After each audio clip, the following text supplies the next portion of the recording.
Isaías capítulo 11, versículo 1 ao versículo 10.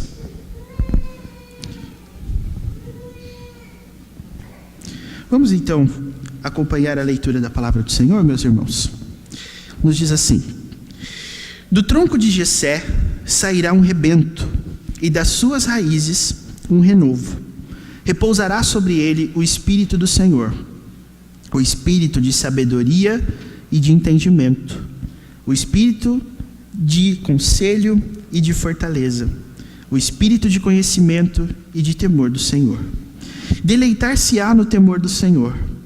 Não julgará segundo a vista dos seus olhos, nem repreenderá segundo o ouvir de seus ouvidos, mas julgará com justiça os pobres e decidirá com equidade a favor dos mansos da terra. Ferirá a terra com a vara de sua boca, e com o sopro dos seus lábios matará o perverso. A justiça será o cinto dos seus lombos, e a fidelidade o cinto dos seus rins.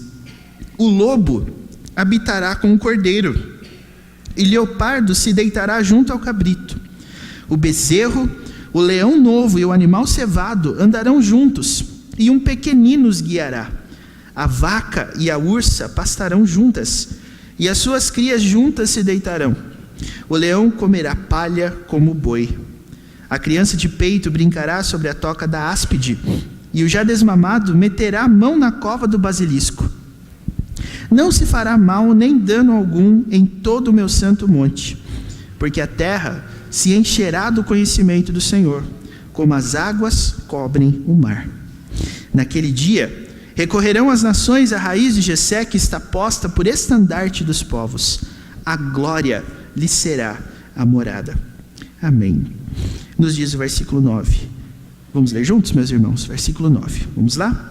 Não se fará mal, nem dano algum, em todo o meu santo monte, porque a terra se encherá do conhecimento do Senhor, como as águas cobrem o mar. Querido Deus, mais uma vez nós nos colocamos diante da Tua presença para suplicar a Tua orientação e a Tua direção nesse momento de pregação da palavra. Que os nossos ouvidos sejam preparados pelo Senhor, que as nossas mentes foquem-se naquilo que o Senhor deseja nos ensinar, e que assim o Teu nome seja exaltado e glorificado através dessa postura dos nossos corações. Que aqui, ó Deus, nós desejemos mais o Senhor, que aqui a Tua palavra seja a razão de nós estarmos aqui, e seja também o meio de edificação das nossas vidas. É o que nós te pedimos em nome de Jesus. Amém.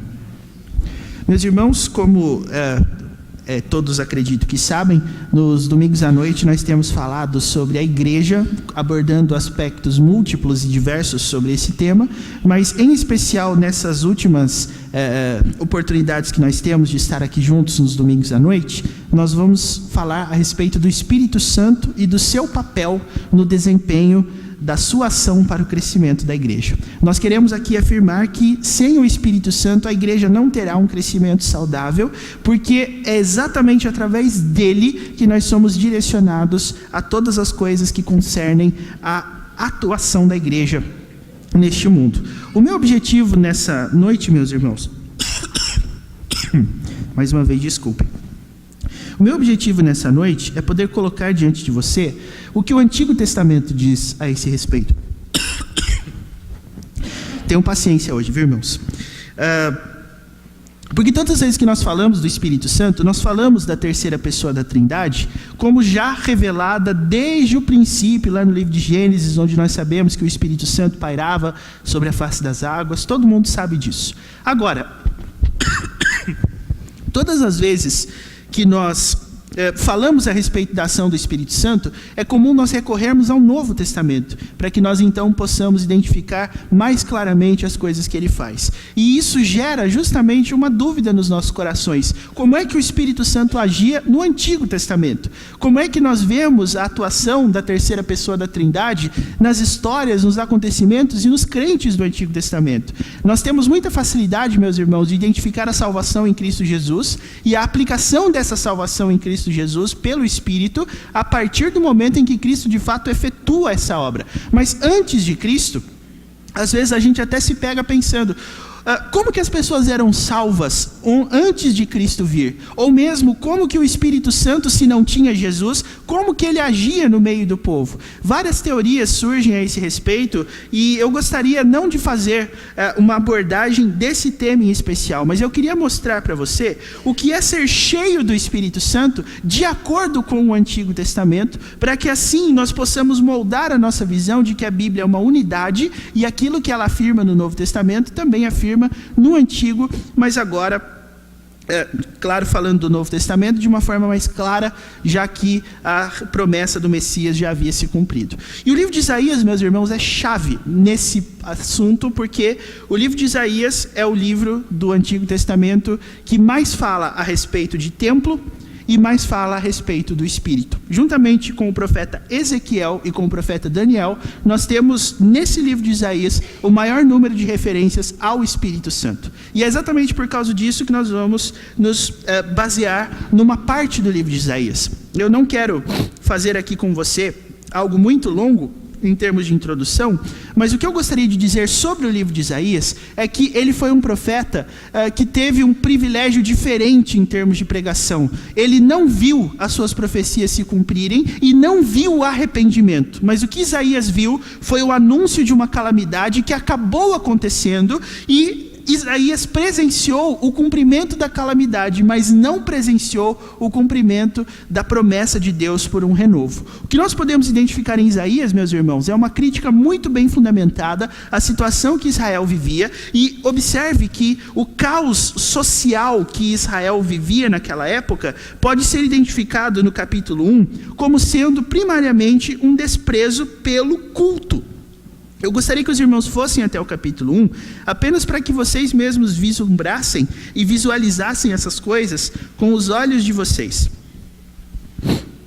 Perceba que no versículo 4, meus irmãos, Isaías está dizendo assim, no capítulo 1: Ai desta nação pecaminosa, povo carregado de iniquidade, raça de malignos, filhos corruptores, abandonaram o Senhor, blasfemaram do Santo de Israel, voltaram para trás.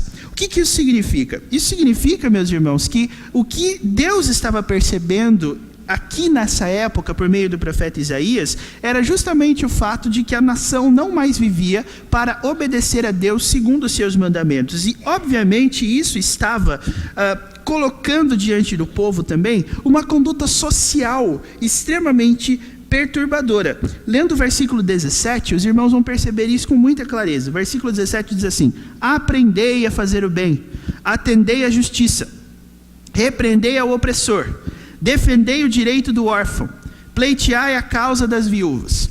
Ou seja, Israel vivia uma situação de caos político, social, e até o próprio conceito de justiça já estava deturpado, porque aqueles que cometiam crimes não eram condenados pelos crimes, aqueles que viviam assolando os pobres não pagavam e não devolviam aquilo que faziam, e o povo vivia tratando os necessitados de uma forma a deixá-los totalmente excluídos do restante da sociedade. Tudo isso por quê? Porque Israel abandonou o Senhor e desprezou o culto.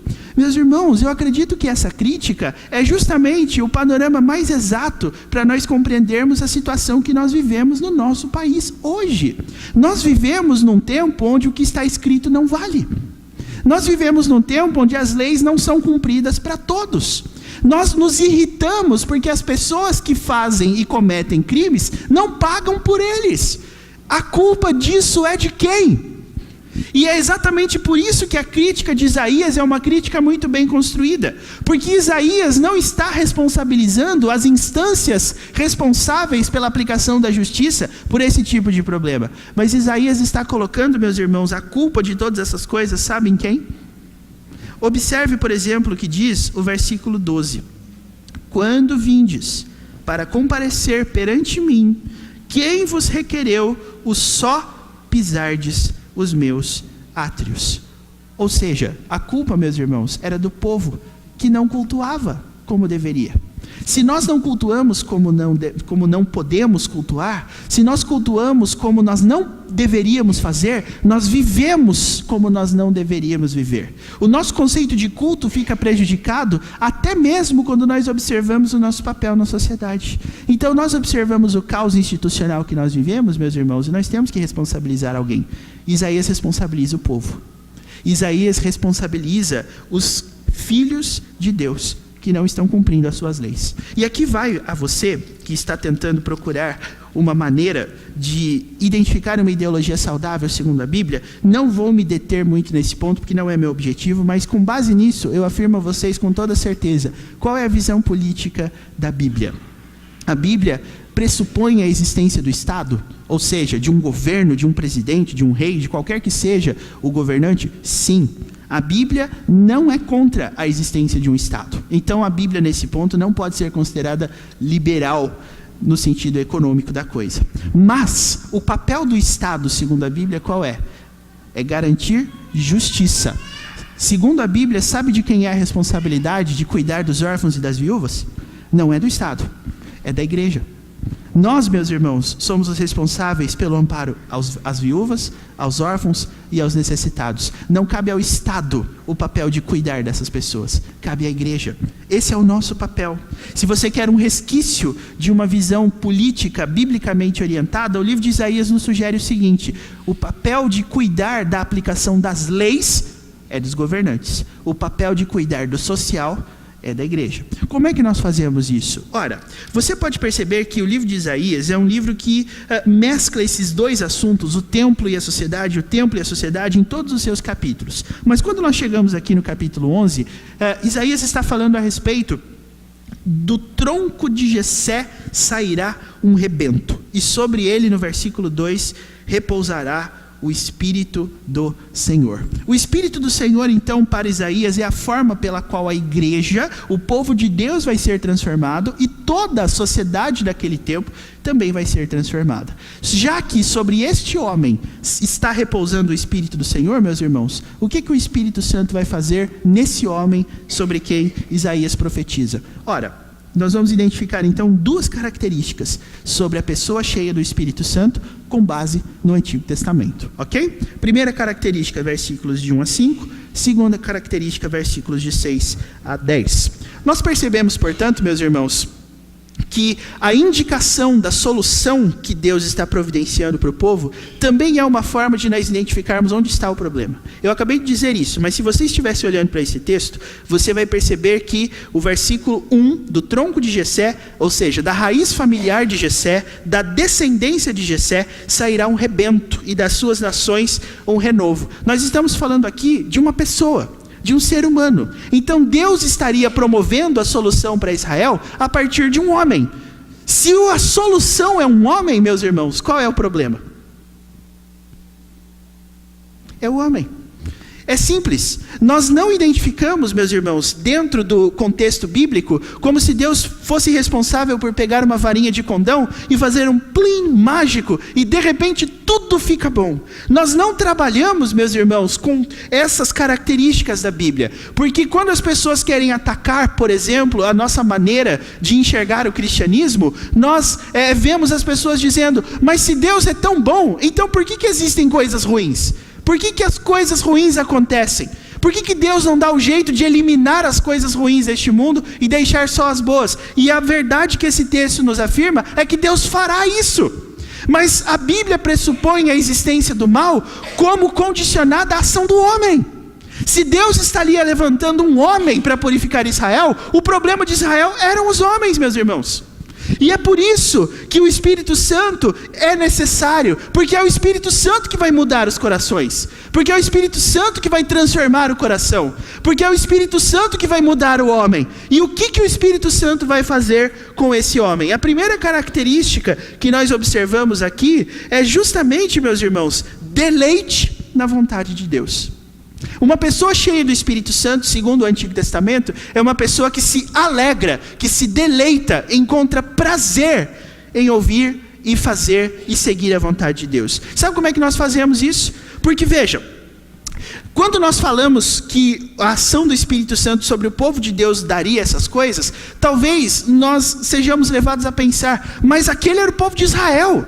Israel conhecia a lei, Israel conhecia Deus. Como é que eles podiam não se alegrar em Deus, se eles eram a nação que conhecia Deus e as leis de Deus? Deus não revelou as suas leis para outros povos, revelou a sua lei para Israel.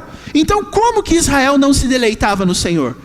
E você pode perceber que no versículo 2, meus irmãos, o Senhor nos dá aqui 3 pares de palavras que vão caracterizar o deleite na vontade do Senhor. O que o Espírito Santo faria com esse homem do qual, de quem Isaías está profetizando?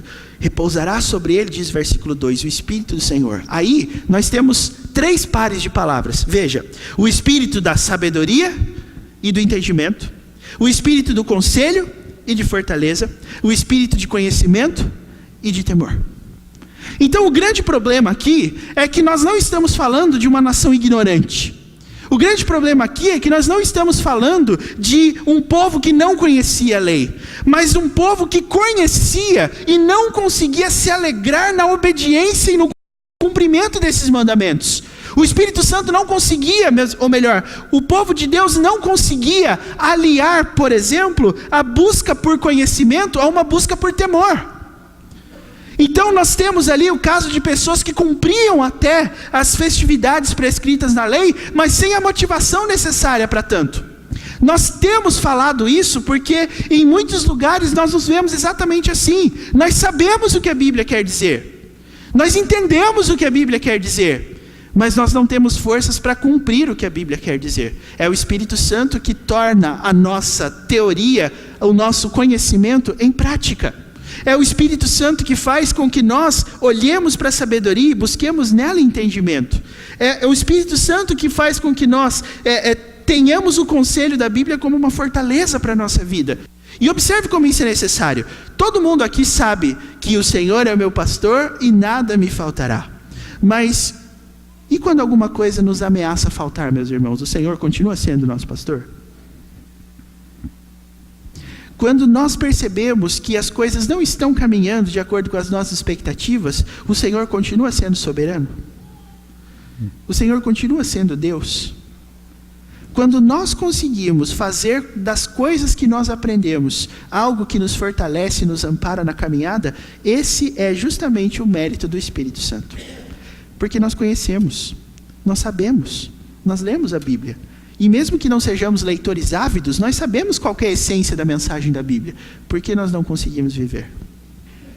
Não existe forças em nós para isso acontecer.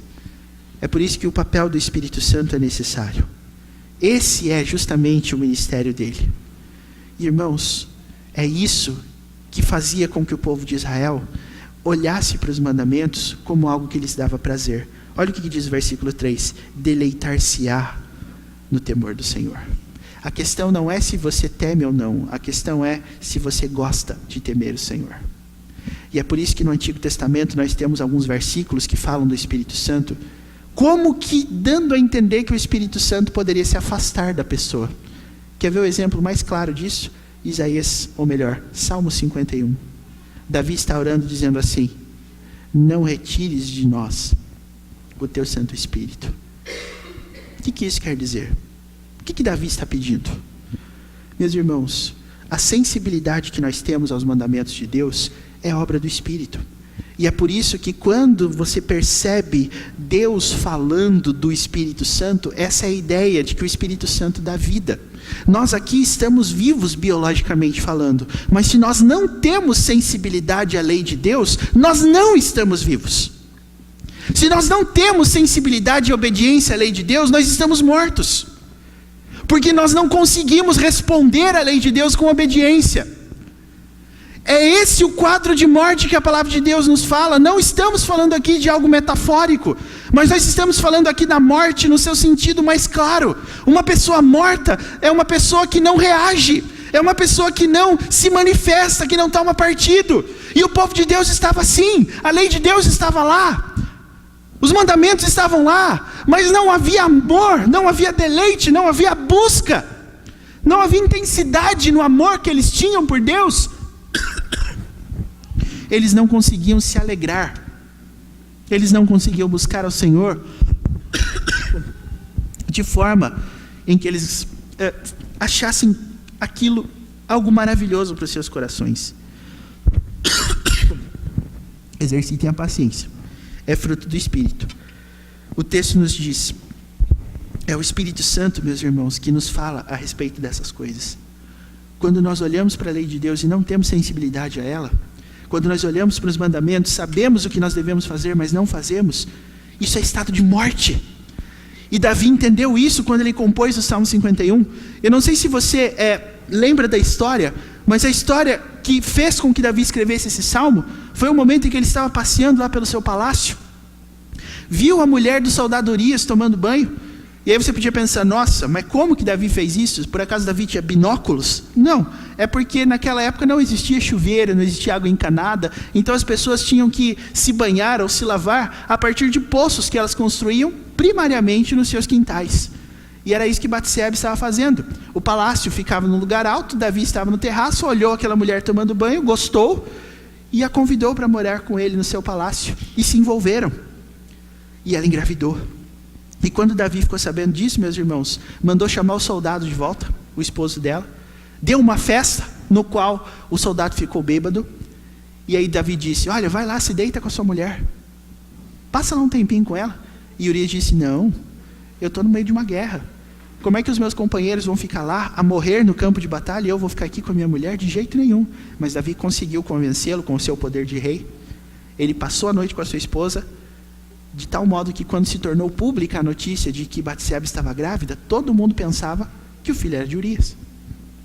Então o que é que Davi fez? Mandou Urias para a frente de batalha, ele foi alvejado, morreu, e Davi mandou Batseba no seu palácio. Meus irmãos, olhando de fora, parecia que Davi tinha cometido um ato de bondade extrema, né? Uma mulher grávida de um soldado que morreu, e o rei vai tomar essa mulher e criar o filho como se fosse dele. Olha que rei bonzinho, olha que rei gente boa, quem que não quer um rei como Davi? E aí o profeta Natã vai lá e conta a famosa história do homem rico que tinha muitas ovelhas, do homem pobre que só tinha uma, e aí o homem rico recebeu uma visita, mas ele não quis matar uma das suas ovelhas, pegou a ovelhinha do pobre, matou, serviu para sua visita, e aí Natã foi lá e contou a história para Davi. Aí Davi reagiu assim, o homem que fez isso deve pagar com a morte, pena de morte pelo roubo de uma ovelha. Quem é que fala isso? É aquele coração que está culpado, né? E aí o que Natã responde? Esse homem é você. E foi aí que Davi escreveu o Salmo 51, meus irmãos. E entre as coisas que Davi escreveu nesse salmo está esse ponto que eu acabei de dizer para você. Senhor, não retire de mim o teu Santo Espírito. Não é que Davi, meus irmãos, ficou sem o Espírito, ou que Deus de fato o tenha retirado. Mas é que Davi percebeu que no momento em que ele estava pecando, ele agiu sem qualquer sensibilidade aos mandamentos de Deus. E é exatamente assim que nós nos encontramos quando nós perseveramos nas nossas ações malignas. Quando nós pecamos, meus irmãos, nós não temos a menor sensibilidade ao que Deus diz na sua palavra. Então, o que é que Deus identificou em Israel? Esse é o problema. Como é que eu vou resolver esse problema? Com um homem cheio do Espírito Santo. O nosso problema é o Espírito Santo, meus irmãos. Nós vivemos num tempo onde as calamidades nem nos surpreendem mais. E eu corri um risco semana passada de ser mal interpretado, essa semana eu vou correr de novo. E qual é o sentido da má interpretação? Às vezes você pode olhar para o que eu vou dizer e falar assim, o pastor está apoiando o candidato. Não estou. O que eu estou querendo é que você apenas pense. Um dos candidatos à presidência da República essa semana levou uma facada. E sabe qual é a coisa mais, assim, terrível de tudo isso? É que tinha as pessoas dizendo, ele devia ter morrido. Ele mereceu. E aqui eu não estou julgando se você vai ou não vai votar nele, se é ou não é o seu candidato, mas o que eu estou dizendo é que nós estamos vivendo num mundo que já não consegue mais definir limites entre o certo e o errado. E é por isso que a palavra de Deus é tão importante, porque ela põe esses limites. E ela nos convence desses limites pelo Espírito Santo. Nós tomamos decisões, meus irmãos, no campo político, mas nós também tomamos decisões no campo ético, no campo comportamental, no campo moral. Nós vamos para a igreja e vamos para os templos da perversidade, para as tendas da perversidade com a maior naturalidade do mundo. E isso é falta do Espírito Santo nas nossas vidas.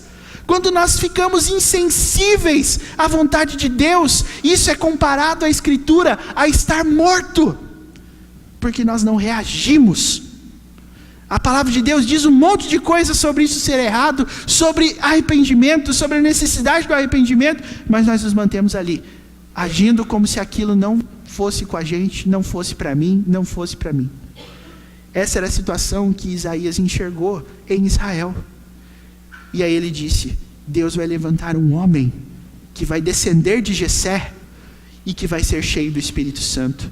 E ele vai ensinar o povo a se alegrar na vontade de Deus.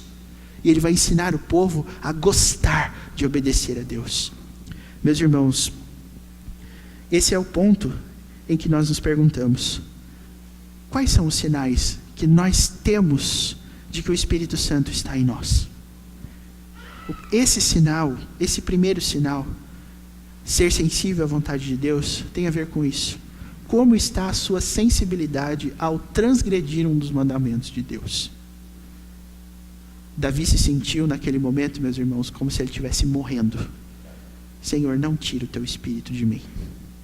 Por isso que ele ora nesse mesmo salmo dizendo assim: cria em mim, ó Deus, um coração puro e renova dentro de mim um espírito inabalável. Em outro salmo que também é de Davi, Salmo 32, Davi diz assim: enquanto eu calei os meus pecados, envelheceram os meus ossos, pelos meus constantes gemidos todo dia. Sabe o que Davi está descrevendo? Uma sensação física, devido ao sofrimento de um pecado não confessado. E eu lhe pergunto nessa noite: qual foi a última vez que você se sentiu assim? Isso é falta do Espírito Santo, meus irmãos. Nós não temos capacidade de transformar socialmente a nossa nação se nós não tivermos sensibilidade aos nossos momentos de queda. Quando nós nos colocamos diante do mandamento de Deus e dizemos: errei, eu errei. Nossa igreja pode estar repleta de pessoas, mas a nossa igreja não estará crescendo saudavelmente sem sensibilidade à vontade de Deus. E o que uma sensibilidade à vontade de Deus provoca no ser humano? Versículo 3 em diante vai dizendo assim: não julgará segundo a vista dos seus olhos, nem repreenderá segundo o ouvir dos seus ouvidos, mas julgará com justiça os pobres e decidirá com equidade a favor dos mansos da terra. O que o Espírito Santo causa, meus irmãos, quando nós nos deleitamos à vontade de Deus? Primeira coisa, ele causa exatamente essa sensibilidade à vontade de Deus. Mas em segundo lugar, sabe o que ele causa? Uma visão correta. Nós enxergamos de verdade e como as coisas devem ser. E quando nós enxergamos as coisas do ponto de vista de Deus, sabe aquilo que muda primeiro dentro de nós? Quando nós emitimos uma opinião, não é segundo os nossos olhos. Quando nós emitimos uma opinião, não é segundo os nossos ouvidos.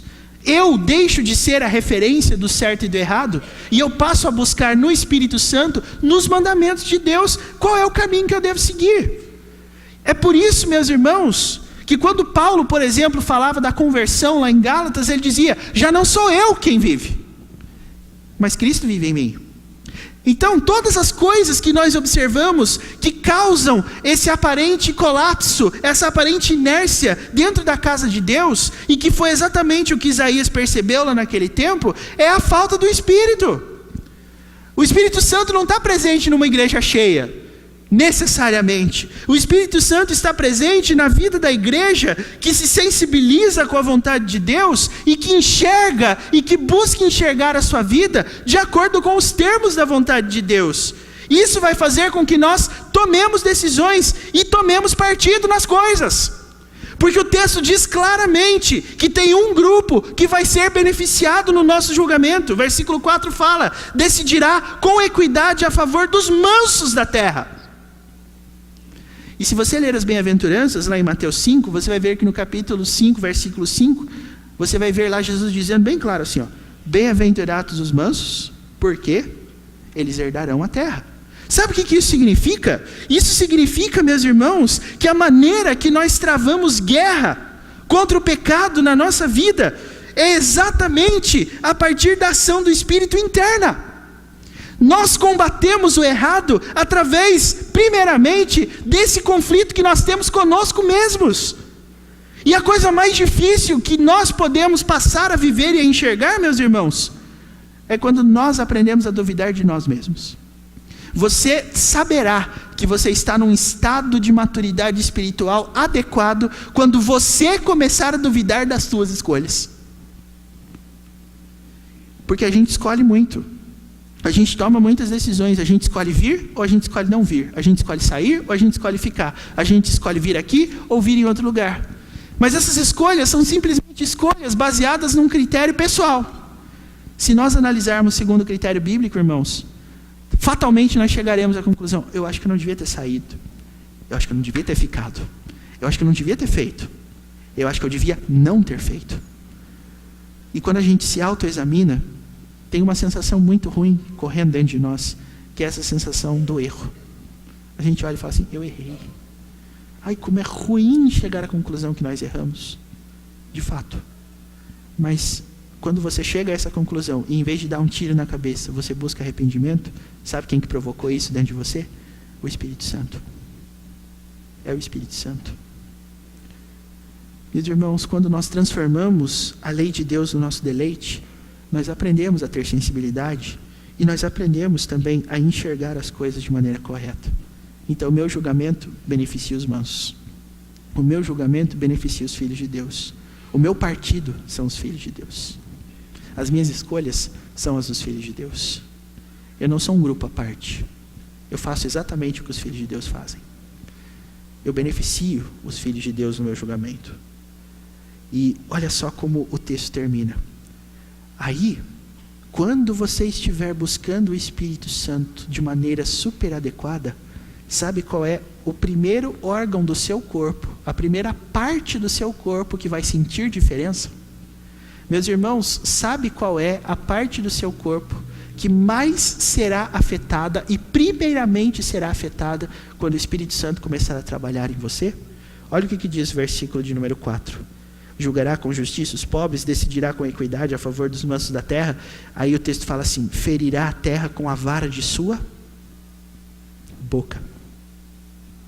E com o sopro dos seus lábios matará o perverso. Primeira coisa que muda, meus irmãos, numa pessoa cheia do Espírito Santo é a maneira que ela fala. E se tem complicações que nós vivemos nessa vida, é por causa das coisas que a gente fala. Diz um provérbio chinês, não, por isso não bíblico, claro, que tem duas coisas que não voltam atrás: a flecha e a palavra dita. E tem algumas coisas que a gente pensa na vida e dá maior peso mesmo por causa das nossas palavras. E olha, eu vou dar um exemplo bem assim, ordinário para você, mas para você entender o que eu estou querendo dizer. Digamos que você vá num lugar jantar ou tomar lanche após o culto e você seja pessimamente atendido e você não goste da comida que é oferecida para você, e aí você diz com todas as letras depois que você vai embora: nunca mais volto nesse lugar. E aí, quando as pessoas perguntam para você: viu, o restaurante bom, o restaurante tal é bom? Aí você diz: não, é uma porcaria. Os garçons são mal educados, o lanche é ruim, a comida é ruim, nunca mais vá lá. E você indica que as pessoas passem longe desse lugar. Aí uma pessoa resolve ir, e ela procura você e fala assim: eu fui lá no lugar que você falou. E aí, o que você achou? É ruim, né? A pessoa falou: não, foi o melhor lanche que eu comi na minha vida. Como é que você e eu nos sentimos? Não, mas peraí, tem que ter alguma coisa errada. E isso, nós estamos falando de um exemplo ordinário, de uma coisa que tem a ver com coisas que a gente fala e que nós estamos errados no falar. Então, para ser coerente com o nosso pensamento, o que a gente tem que fazer? Ainda que toda a população da cidade resolva ir naquele lugar e fale bem desse lugar, você tem que ser coerente com o que você disse e nunca mais aparecer lá. Ou, motivado pelo Espírito Santo, você pode dizer assim: eu errei no meu julgamento. Eu vou dar uma segunda chance. Meus irmãos, é exatamente assim que nós agimos, e quando o assunto é a igreja, fica pior ainda. Eu nunca mais pisarei numa igreja, as pessoas dizem após uma decepção. Mas se você é uma dessas pessoas que disse isso, e você de fato voltou numa igreja, acredite numa coisa: foi o Espírito Santo. Foi o Espírito Santo. Porque se dependesse apenas do empenho e do orgulho do nosso coração, a gente diria: não, para ser coerente eu nunca mais volto. E é exatamente isso, meus irmãos, que o texto está denunciando. Nós julgamos e nós emitimos opiniões de acordo com os nossos critérios, e é isso que o Espírito Santo muda. O Espírito Santo muda os critérios do nosso coração para que ele mude o que a gente fala. E aí você pode lembrar também de uma preocupação do salmista lá no Salmo 19, que as palavras dos meus lábios e o meditar do meu coração sejam agradáveis na tua presença. E Jesus também falou sobre essa coisa de palavras por causa disso, né? Jesus disse assim: a boca fala do que está cheio o coração. E quando você fecha a possibilidade de uma pessoa te dar uma segunda chance de mudança, e quando você assume esse papel diante de uma pessoa e a elimina totalmente da sua vida, você mostra que você tem o que dentro do seu coração? Com certeza não é o Espírito Santo. Mas o Espírito Santo pode mudar isso. Porque a partir daquilo que nós falarmos, meus irmãos, nós teremos uma vara na nossa boca e nós feriremos a terra com ela. Sabe o que isso quer dizer? Isaías está querendo dizer assim, Deus tomou o partido dele. Deus escolheu qual parte da humanidade ele vai privilegiar no julgamento dele. Vão ser as pessoas transformadas. Você está do lado dessas pessoas? A palavra é muito importante no Antigo Testamento, irmãos, porque a palavra de Deus nos conta que quando Deus criou todas as coisas, ele criou através do quê? Da sua boca.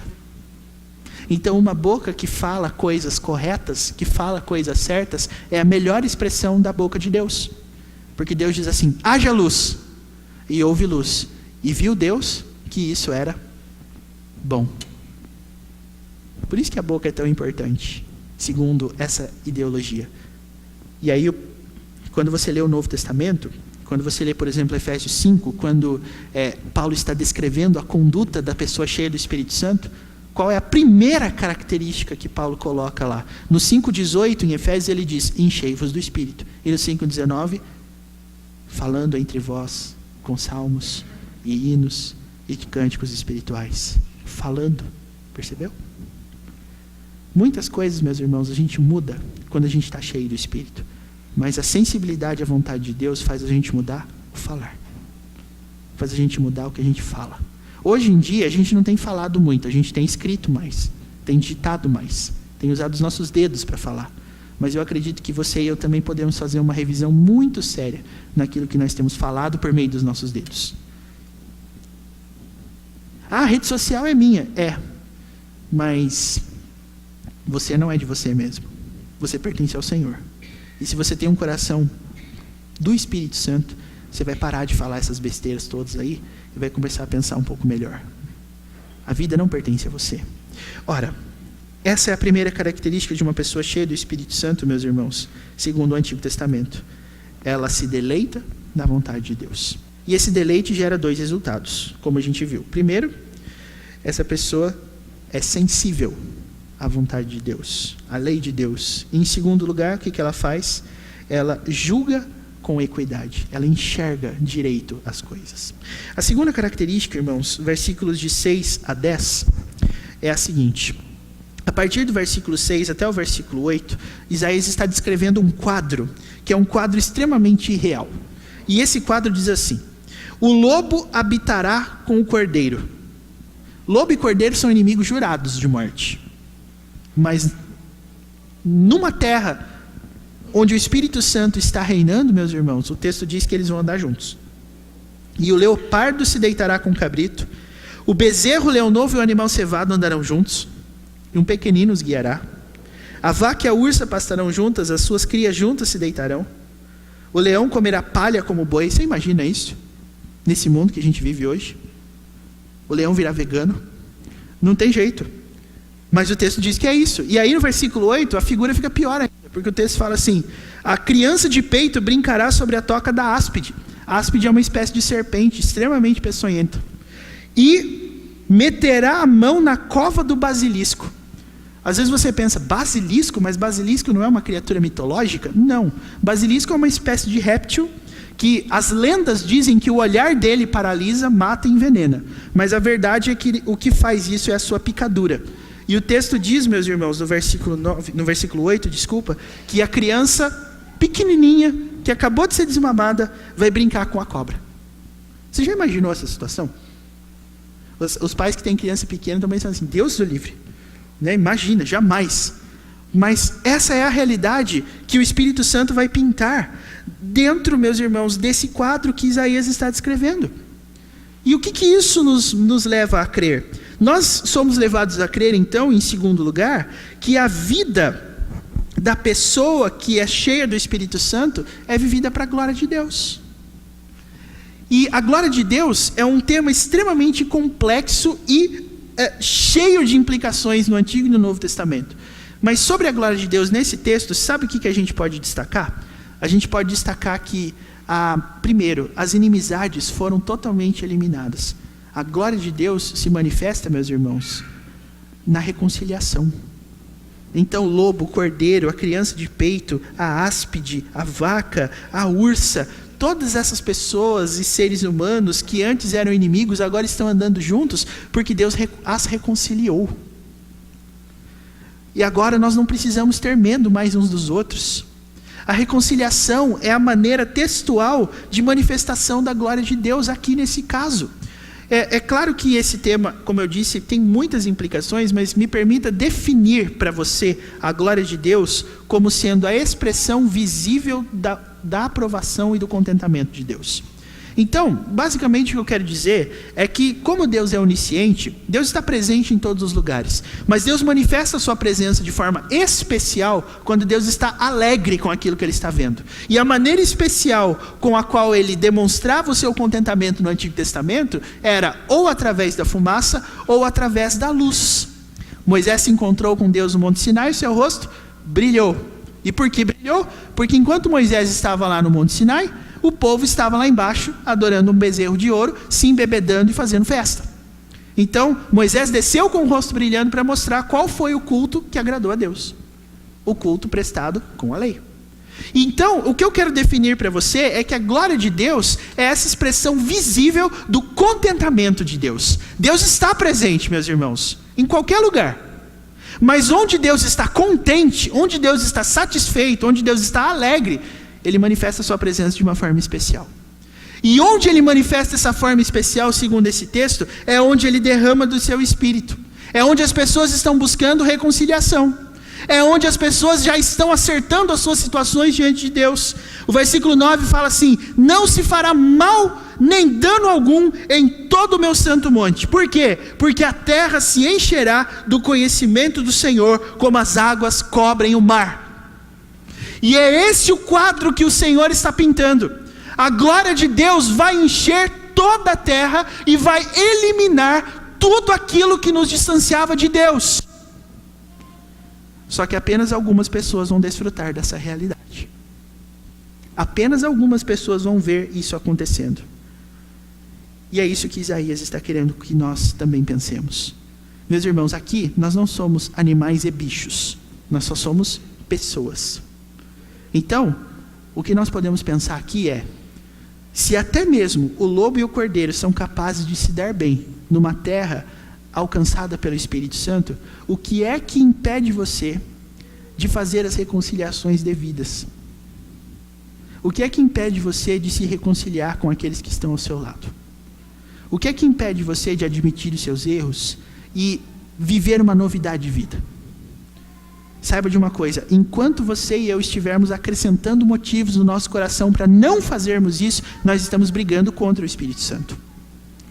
Mas quando você finalmente derrubar as barreiras e dizer: é agora, a ação do Espírito Santo está acontecendo dentro de você. E meus irmãos, sabe por que eu tenho certeza que isso vai acontecer? Porque a palavra de Deus me dá uma garantia. O conhecimento do Senhor será repleto em toda a terra, como as águas cobrem o mar. Deus está fazendo isso. Deus está fazendo isso. Então a reconciliação é a maneira mais, textualmente falando, corrente de nós entendermos, meus irmãos, a ação do Espírito Santo dentro do seu povo. Viver para a glória de Deus, como eu disse, é algo muito rico teologicamente falando. Mas nesse texto, viver para a glória de Deus é reconciliar-se com Deus e com o próximo. Por quê? Porque não se fará mal nem dano algum em todo o meu santo monte. O texto diz. Irmãos, como eu disse no começo, Deus promete a solução para Israel através da família de Jessé, porque dela nasceria um varão que seria cheio do Espírito Santo. A pergunta que eu faço a você nessa noite é: quem é esse homem? E a resposta mais linda que a gente pode dar é que esse homem é o Deus conosco, o Emanuel, o Messias prometido, Jesus Cristo. Ele é a maneira mais visível que a Bíblia tem de uma vida vivida, cheia do Espírito Santo. Jesus é o cumprimento dessa promessa. E apenas para que você não se perca na história, por que tronco de Jessé? Porque Jessé era o nome do pai de Davi. Jessé gerou Davi, e a partir de Davi nós chegamos na genealogia de Jesus. Deus escolheu essa família para que dela nascesse o Messias. E esse Messias fosse a prova, meus irmãos, de que dá para viver cheio do Espírito Santo. Então, às vezes a vida que nós estamos propondo aqui é uma vida muito difícil, improvável até. A gente olha a Bíblia dizendo e fala assim: o lobo habitará com o cordeiro, o leopardo se deitará junto ao cabrito. Como assim? A presença de Cristo encarnado no nosso meio prova de que dá para fazer isso. Cristo veio e viveu uma vida perfeita, teve uma obediência perfeita para que eu e você fôssemos convencidos de que dá. Então, se você ouviu todas essas coisas e pensou, mas como que isso dá certo? A Bíblia responde isso para você com a promessa do Emanuel. Ele nasceu para nos provar que dá para viver assim. Cristo nos capacita através do seu sacrifício para que nós vivamos assim. Então, tudo que eu e você precisamos para que nós possamos viver cheios do Espírito Santo, meus irmãos, está em Cristo Jesus. Ele é a resposta para as ilicitudes de Israel. Então é nesse sentido que eu quero convidar você a pensar. O que nós temos buscado, meus irmãos, quando o assunto é a religiosidade? Deus não aceita nenhum tipo de religiosidade que não esteja comprometida com a transformação. E a transformação é exatamente o objetivo de Deus em nos mandar Cristo. A vida do Espírito Santo é exatamente, perfeitamente colocada em prática através da vida de Cristo. Ele veio para nos provar que dá. Então não existe mais nenhum tipo de impedimento para que você e eu continuemos vivendo longe do Senhor. E sabe uma coisa legal? O versículo 10 encerra esse texto dizendo assim: naquele dia recorrerão as nações à raiz de Jessé, que está posta por estandarte dos povos. Sabe o que isso significa? Olha o finalzinho aí: a glória lhe será a morada. Isso quer dizer, meus irmãos, que Cristo é exemplo para todos, em qualquer lugar. Porque veja, Isaías está profetizando contra a corrupção de Israel, mas ele apresenta o rebento da raiz de Jessé como aquele que fará todas as nações correrem a ele. Isso quer dizer que lá no Antigo Testamento o povo de Deus já estava sabendo que o propósito dele era toda a terra. Jesus é referência para toda a terra. Jesus alcançará toda a terra com a sua obra de salvação e a sua obra de redenção. A única maneira de nós contemplarmos isso, meus irmãos, é através da obra de Cristo. É através da redenção que Ele nos dá. E eu desejo imensamente que você se convença da verdade desses fatos pelo Espírito Santo. Porque é o Espírito Santo que faz isso. Lá no Antigo Testamento a gente já via. É o Espírito Santo que nos torna sensíveis à lei de Deus e aos mandamentos de Deus. É o Espírito Santo que nos convence a viver para a glória de Deus, a viver na reconciliação. E uma coisa legal que esse texto nos diz, meus irmãos, é que o contexto aqui é um contexto de guerra também. O Espírito Santo nos ensina isso. Nós não fomos chamados para vivermos passivamente, esperando que esse dia chegue. Mas aqueles que estão vivendo no Espírito Santo estão guerreando. O texto diz no versículo 4: ferirá a terra com a vara de sua boca, e com o sopro dos seus lábios matará o perverso. E a ideia de estandarte do versículo 10 é justamente a bandeira de guerra que os exércitos carregavam para simbolizar o lado onde eles estão. Então a pessoa que está debaixo do domínio e da direção do Espírito Santo é uma pessoa que está constantemente alerta, é uma pessoa que está constantemente guerreando, é uma pessoa que está atenta a todas as coisas que faz, para que assim possa identificar todas as suas falhas e assim corrigi-las. O Espírito Santo nos torna sensíveis a esse fato, meus irmãos. Há coisas a serem corrigidas em nós, e é o Espírito Santo que pode fazer isso. E eu quero convidar você nessa noite, para que você não apague o Espírito, como diz Paulo na primeira carta aos Tessalonicenses, capítulo 5. Para que nós não resistamos ao Espírito Santo, mas para que nós nos rendamos completamente à sua obra. Por quê? Porque a terra se encherá do conhecimento do Senhor, como as águas cobrem o mar. Isso é irresistível. E isso nos diz, meus irmãos, uma coisa muito boa sobre o crescimento da igreja. A igreja é imparável. A igreja é indestrutível. Eu quero dizer isso para você, dando um testemunho pessoal. Nesse fim de semana, feriado, sexta e sábado, eu estive na cidade de Itatinga, que fica aproximadamente 2h30 daqui, indo por Avaré. Pela balsa, dizem, demora menos tempo. Mas, sabe o que eu fui fazer lá? Fui conhecer a igreja presbiteriana de Itatinga. Conheci lá famílias lindas, maravilhosas, que servem ao Senhor. E a família que me hospedou me falou assim: sabe, pastor, a nossa igreja aqui esse ano também passou por uma crise. A nossa igreja também se dividiu. A nossa igreja também teve ali problemas horríveis, porque os irmãos que moram perto da igreja mudam até de caminho, para que eles não passem na frente da igreja devido a tudo que aconteceu. Não foi esse o tema dos meus sermões lá, porque eu só falei para os adolescentes, mas para as famílias que eu tive a oportunidade de visitar, que me compartilharam esse problema, sabe o que eu disse para elas? Meus irmãos, a minha igreja passou pela mesma coisa. Mas sabe qual é a grande jogada de tudo isso? É que Deus mantém a sua igreja viva. Deus renova o seu trabalho. E nós não vamos cair porque o trabalho pertence ao Senhor. A igreja não para, irmãos. Existem pessoas atentando contra a igreja em todos os lugares. O que nós vivenciamos aqui não é novidade, infelizmente. Mas o que é felizmente, o que é boa notícia, é que o conhecimento de Deus encherá a terra como as águas cobrem o mar. Então a igreja não vai parar. E nós não vamos desistir. E nós vamos continuar, porque o Espírito do Senhor aviva a sua obra. O Espírito do Senhor mantém todos os seus filhos fiéis. O Espírito Santo levanta os descendentes de Davi. O Espírito Santo sustenta os seus filhos. E eles permanecem. E a igreja não somente se reconstrói, como ela cresce.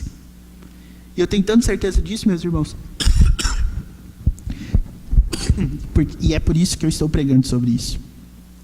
Porque nós não somos um testemunho de como essas coisas destroem a igreja. Nós somos testemunho de como essas coisas nos fortalecem, nos preparam para a batalha e nos conduzem à vitória. Esse é o quadro que nós vivemos hoje. A igreja é chamada para avançar, para lutar e para resistir. Quem nos capacita a fazer isso? O Espírito Santo. O Espírito Santo. Que Deus avive a sua obra nesse lugar, meus irmãos. Que Deus avive a sua obra por todo o nosso país, por toda essa denominação. E que nós dependamos do Espírito Santo para todas as coisas. E que o Espírito Santo seja visto aqui. Em nome de Jesus. Amém. Vamos ficar de...